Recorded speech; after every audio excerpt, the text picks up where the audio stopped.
Hello and welcome to the School-Home Connection. I'm Nathan, and my goal is to empower you, the parents, with the knowledge, the strategies, and the goals to support your child academically, socially, and emotionally. Today, we're going to be talking about stage 4 of learning to read and write, and that is gaining fluency. Now, to clarify a bit, stage 3, which is phonics rules, and stage 4, which is fluency, run together quite a bit because once a child gains an understanding of a phonics skill, they can then work on using that phonics skill fluently in their reading and writing. Fluency is a skill that really has no ceiling. As we grow and as we mature, we learn new ways to understand and express ourselves in deeper and deeper ways. Language fluency in reading and writing really just has 3 main aspects to it. First is voice. For reading, this is when someone reads as if they are speaking, both in their tone and in their pace. For writing, this is when someone is able to express themselves in many different genres in a way that's personal to them. The second aspect is understanding. For reading, this is when someone is able to understand a text and then express that understanding to others. And for writing, this is when someone is able to express their ideas in a way that is understandable for others who read it. And the third aspect is self-monitoring. This is when someone who is reading or writing is able to notice when they make a mistake and then go back to fix that mistake. Self-monitoring also includes when someone is reading and they identify a word they don't know and they can figure out a way to find out the meaning for that word. And now for some strategies that you can use to support your child as they gain fluency in their reading and writing. In this section, I want to give you 3 big strategies that I use at school that you can use to help support your child as they become fluent readers and writers. Number 1 is modeling. Modeling is a teacher's best tool, and it can be a parent's best tool as well. It allows the child to see what is possible, and if done correctly, shows them how they can achieve that. So for voice, model for your child and be an example of what reading with voice looks like. When reading with your child, model reading at a pace that seems conversational, and try and convey the tone that the author is expressing in the story or text. And with writing, model when you're writing how you can express your personal voice in the writing. This could be making a little joke or sharing something that's personal to you or expressing something that comes from your background in your writing. For modeling understanding, when reading with your child, share your understanding of the story or the text. This could be sharing what happened, like retelling, or expressing what you learned from the text, or why you think the author wrote this text, or even making connections that you personally have with this text. For writing, model how you can create cohesive texts that are understandable for others to read. This includes sequencing, this includes handwriting, this also includes grammar. For self-monitoring, this is where you will model how when you make a mistake, you acknowledge it and you go back and you fix that mistake. Don't make a big deal out of mistakes because mistakes are how we learn and how we grow. This is good advice not just for reading and writing, but for modeling in all aspects of life. And as I mentioned earlier, self-monitoring also includes when you don't know a word and how you figure that out. So the next time your child asks you what a word means, instead of just telling them the answer, help model for them how you can figure out the meaning of that word. Strategy number 2 is corrective feedback.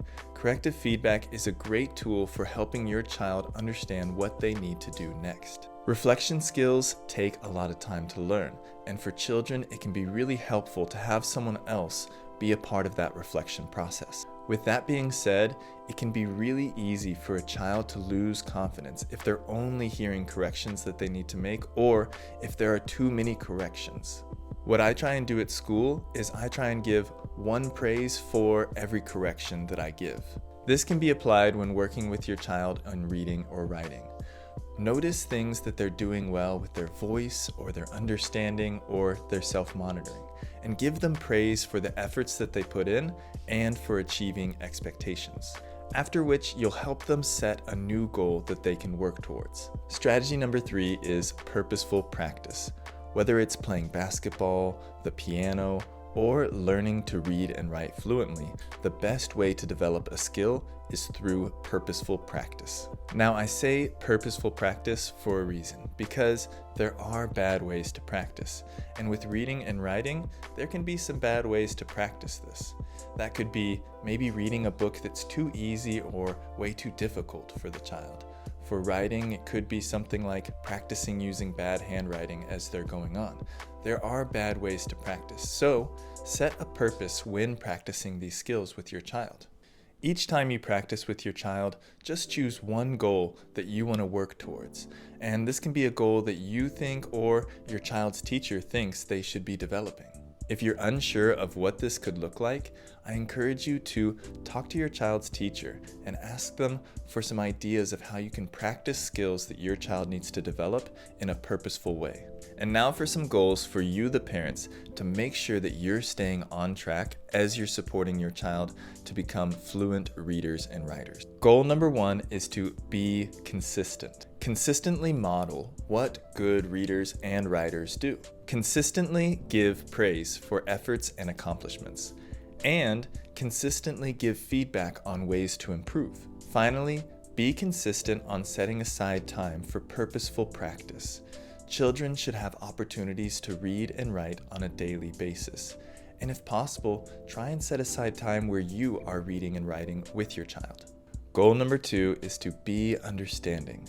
Understand that fluency is a lifelong skill that both you and I are still developing.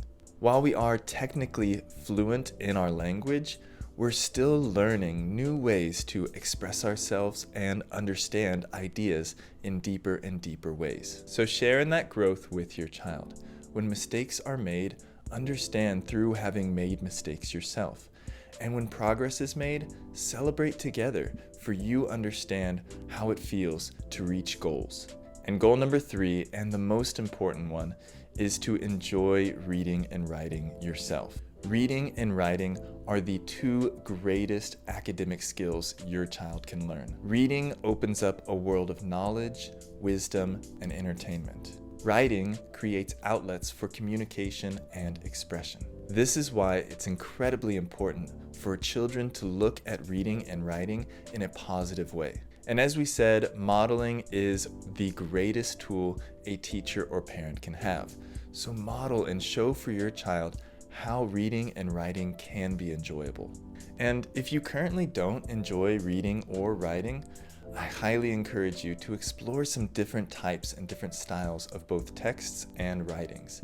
I promise there's something out there for everyone.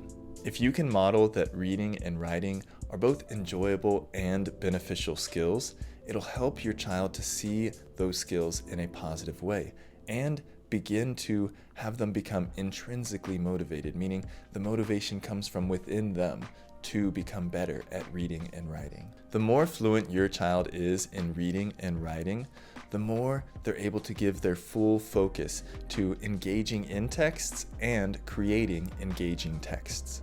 This is the ultimate goal of reading and writing. When your child is able to do this, all other aspects of academic life will become much, much easier.